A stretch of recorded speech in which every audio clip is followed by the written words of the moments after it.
Students, welcome back. This is Manish Pawar and you are watching CBL। तो चलिए start करते हैं आगे। Question number 3। यहाँ पर अब इस क्वेश्चन के अंदर है ना, आपके पास आई थिंक 9-10 पार्ट हैं, 5, 6, 8, 10। हाँ बिल्कुल, we have 10 parts in this question.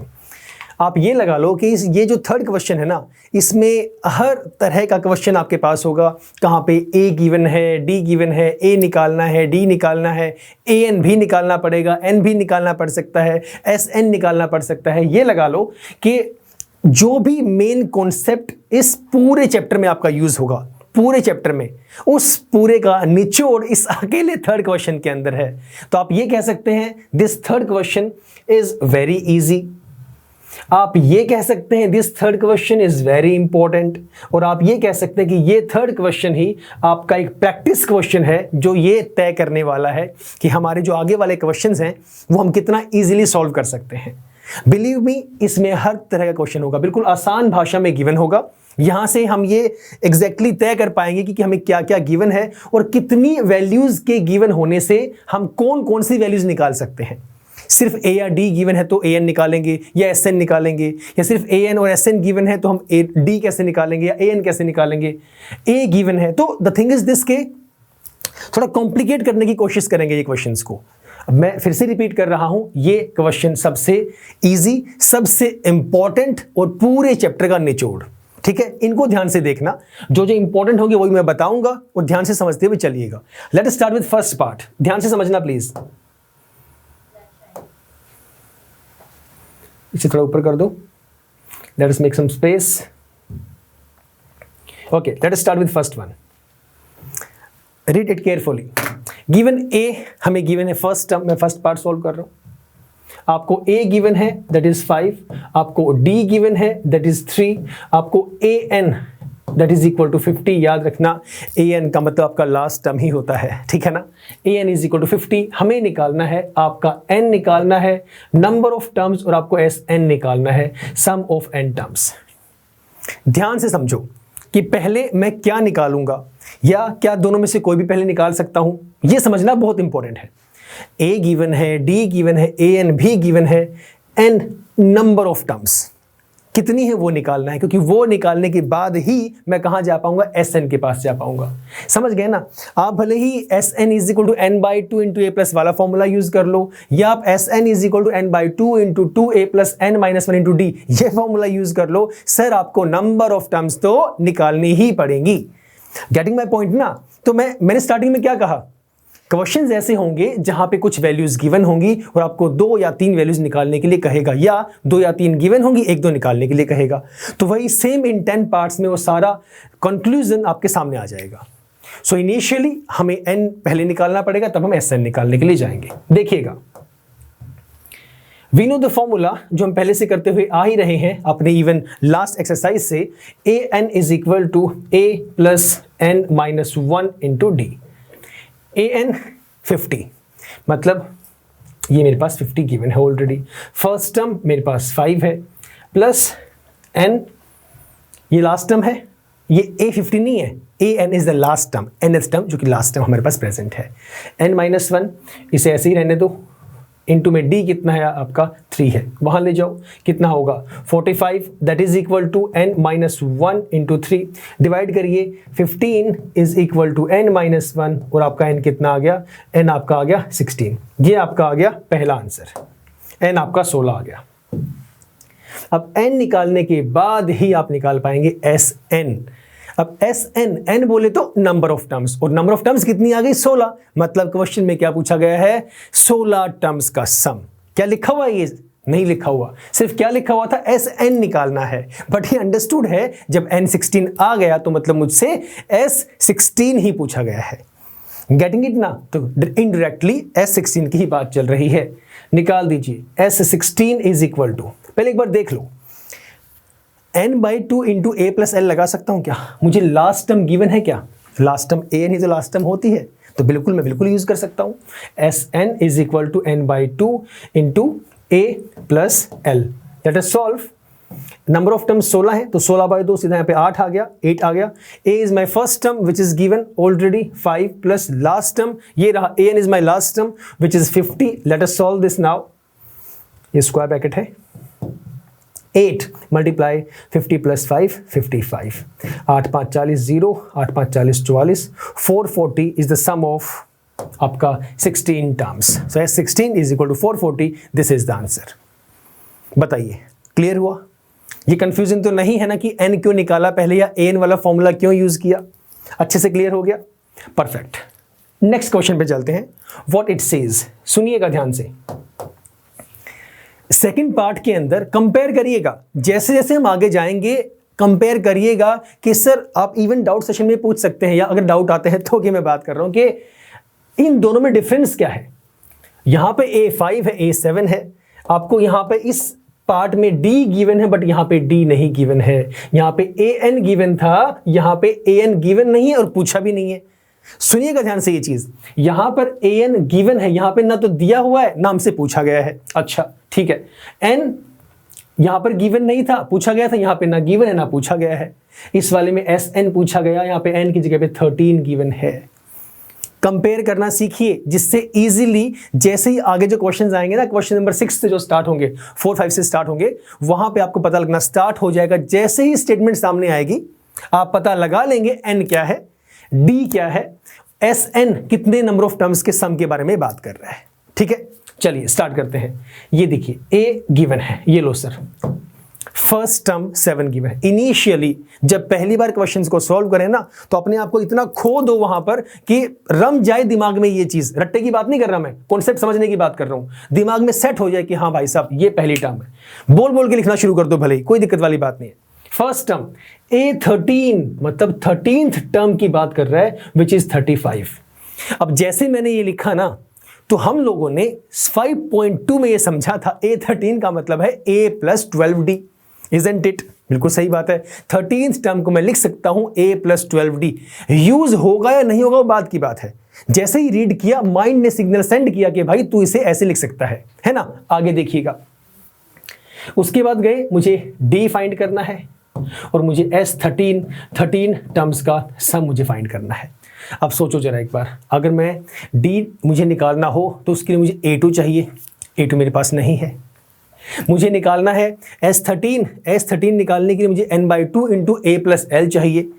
वहां पे थोड़ी कंफ्यूजन होगी, तो ये D निकालने के लिए अपना बेसिक फॉर्मूला मैं यूज करूंगा। आ जाओ, AN = A + n-1 × D। हमें कैसे पता लगेगा कि हमने AN ही यूज करना है? हमें तो AN गिवन ही नहीं है। ध्यान से देखिए क्वेश्चन को, यहां पर A13 आपका 35 है और सम 13 की ही बात कर रहा है, मतलब टोटल नंबर ऑफ टर्म्स जो है वो 13 ही है, समझे? और आपकी जो लास्ट टर्म है वो भी 13 है। Got it? क्लियर हुई ये चीज कि नहीं हुई? तो D निकाल दो। AN which is A13 that is 35, first term A which is 7 plus n-1 13 - 1 मतलब 12। D तो मुझे निकालना ही है, वहां पे ले जाओ माइनस करो, कितना आ गया 28 = 12D। तो D कितना आएगा आपका 28/12। इसे कर दो अपना लोवेस्ट टर्म में, 4 से कर दो 4 7 4 3, ये आपका D निकल गया सर। D = 7/3। बताओ कोई परेशानी यहां तक? क्लियर ना? Very easy. Let us solve S13 now, sum of 13 terms. तो formula n/2 × A + L। n 13 terms की बात चल रही है, तो 13/2 × A is my first term which is 7 plus last term 13th term क्या गिवन है, ये रही 13th टर्म इज 35। तो let us put 35 here. Solve करिए, 13/2 multiply 35 7 42। Let us reduce this in lowest term and multiply the values. 2 × 21 करिए solve. 13 1 13 का 3 हासिल 1, 3 26 1 27 273, ये आपका उत्तर है। This is the sum of 13 terms. बोलो क्लियर हुआ कि नहीं हुआ? हो गया ना? आसान सा क्वेश्चन। अब थर्ड पार्ट को कंपेयर करिए, ये मैं नहीं करवाऊंगा, ये आप करेंगे। मैं समझा देता हूं क्योंकि 2 क्वेश्चन मैंने समझाए, थर्ड वाला बिल्कुल टोटली आपका रिलेटेड है सेकंड पार्ट से, थर्ड वाला। A12 टर्म्स, मतलब 12th टर्म आपको 37 गिवन है, डिफरेंस भी गिवन। ध्यान से ऊपर देखो, यहाँ पे A गिवन था, A13 था, यहाँ पे A12 है, D गिवन है, तो यहाँ से आप A निकाल सकते हैं। A निकल गया, S12 निकाल लीजिएगा। आसान है, वेरी इजी। फोर्थ पे चलते हैं, A3 some of 10 terms D, और हमें A10 निकालने के लिए बोला गया। फिफ्थ वाले में D है, S9 है, सम ऑफ 9 टर्म्स हमें गिवन है। अब तक हमें पहले तीनों पार्ट्स के अंदर किसी में भी सम नहीं गिवन था, फोर्थ वाले में हमें सम ऑफ 10 टर्म्स गिवन है, और A3 थर्ड टर्म हमें गिवन है। जैसे ही बात सामने आई कि A3 लिखा हुआ है, जिसे मैं लिख सकता हूं A + 2D that is equal to 15, ऐसा कह सकते हैं? यस और नो? बिल्कुल कह सकते हैं। इसे ऐसे लिख लो, सम ऑफ 10 टर्म्स S10, ये भी आपको गिवन है 125। सोचो जरा 10th टर्म कैसे निकालोगे और अपना D कैसे निकालोगे, कॉमन डिफरेंस कैसे निकालने वाले हो? हल्का सा सोचो, क्वेश्चन आसान है, डिफिकल्ट नहीं है। Think about it. सर ये तो डिफिकल्ट है, ये सॉल्व नहीं होगा क्योंकि इसमें हमारे पास वैल्यूज ही नहीं गिवन है, इसे हम कैसे सॉल्व करेंगे? यहां भी इक्वेशन फॉर्म हो रही है, ना मुझे A पता है ना मुझे D पता है, मैं वैल्यू कैसे निकालूंगा? पॉसिबल नहीं है, डिफिकल्ट है। सुनिए एक बार, ये इक्वेशन बन गई फर्स्ट इक्वेशन, इसको भी इक्वेशन की फॉर्म में ले आओ। इसे मैं रब करके उधर लिखता हूं, ठीक है? S10 125, इसे उठाओ इधर से। S10 का मतलब ये हुआ, मतलब मैं इसे कह सकता हूं कि भाई S10 is equal to n/2 into 2A plus n-1 into D, right? n number of terms, S10 की बात कर रहे हैं तो मतलब 10/2 कितना आ गया? 5 आ गया, इंटू 2A, A गिवन ही नहीं है तो 2A को A यही रखो, 2A ही रहेगा। n 10 है, 10 - 1 कितना हो गया? 9 हो गया, so this is 9D। Let us multiply this, इसे अंदर करो तो S10 कितनी वैल्यू आएगी? 5 2 जा 10A प्लस 5 9 जा 45D। ये हमारे पास वैल्यू आ गई। एक बात बताओ, आपको S10, एक काम करो ना, एक सेकंड रुको, इसको मत करो अंदर मल्टीप्लाई, रुको एक सेकंड और आसान बताता हूं, ये स्टेप हटाओ। आपको S10 दिया हुआ है, S10 गिवन है 125, तो S10 की जगह सम आपको गिवन है विच इज 125, तो यहां पे यही पुट करो। हो गया पुट। अब इसको उधर ले जाओ, ये 125 गिवन है, मैंने यहां पे पुट किया, ये 5 वहां जाके डिवाइड में हो जाएगा, तो वैल्यू कितनी आएगी? 25, that is equal to 2A plus 9D। ये आ गई आपकी equation number 2, equation number 1, equation number 2। अब हो गया ना आसान? Now use your basic concept, chapter 3, chapter 4, जहां पे ये चीज समझाई गई थी। 2 इक्वेशंस आ चुकी हैं, यही समझाना इंपॉर्टेंट था। अब देखो, जो पहले 3 पार्ट थे उनमें थी कॉमन सी चीज, है ना? जैसे ही फोर्थ पार्ट पे गए, सम हमारे पास आ गया। अब तक सम वाला क्वेश्चन नहीं आया था, तो वही मैं समझाना चाह रहा हूं कि किस किस तरीके से क्वेश्चंस में अमेंडमेंट्स आएंगी, चेंजेस आएंगे और हम लोग कैसे इनको सॉल्व करेंगे। तो इस क्वेश्चन में जब सम की बात हुई तो पहले मैंने A3 वाला फॉर्मेट यूज किया, जिसे मैं लिख सकता हूं A + 2D and that is equal to 15। Similarly जब सम ऑफ 10 टर्म्स गिवन था 125, सम के फॉर्मूले को हम लोग लिख सकते थे n/2 into 2A plus n-1 into D। वही यूज किया गया, इक्वेशन मेरे पास फॉर्म हो गई। दोनों इक्वेशंस को यूज कर लो, A और D निकाल दो। तो फर्स्ट है A plus 2D that is equal to 15। Equation number 2 that is 2A plus 9D that is equal to 25।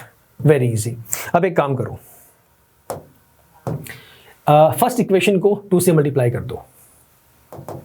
First equation को 2 से मल्टीप्लाई कर दो, जिससे कि आपका A का कोफिशिएंट सेम हो जाएगा। Multiplying equation 1/2, this is 2A plus 2 2 जा 4D, 15 2 जा 30। ये सेम रहने दो क्योंकि आपका 2A सेम हो चुका है, plus 9D that is equal to 25। Let us solve using your basic values. Minus minus minus, subtraction, cut हो गया, ये कितना आ गया? -5D। Similarly this is -5, not -5, this is 5। अरे हट जा भाई। सो D की वैल्यू कितनी आ गई? D is -1। D निकल गया, ऐसे A निकाल दो, उधर ले जाओ इसे। फर्स्ट ले लो, a plus 2d that is equal to 15, a plus 2 into d is minus 1 that is equal to 15. तो a 2 1 2 minus 2 15, तो a की वैल्यू कितनी आ गई 17. सर आपका a भी आ गया, आपका d भी आ गया, दोनों वैल्यूज आपकी आ चुकी हैं. अब आप इजीली अपना सॉल्व कर सकते हैं जो भी भले ये पूछे आपसे. a d कहाँ गया, a d तो निकल गया, a 10 निकालना है. d एक सेकंड रुको, हाँ 4 है ना, हाँ d आपका आ गया, a 10 निकालना है. यहां कर दो इसे. अब a10 इसका मतलब क्या है, a plus 9d. what is that? a is 17 plus 9 into d is minus 1. let us solve. 17 minus 9 that is equal to 8. तो 10th term is 8. ये आपका आंसर आ गया. बोलो क्लियर हुआ कि नहीं हुआ? क्लियर है, पक्की बात है.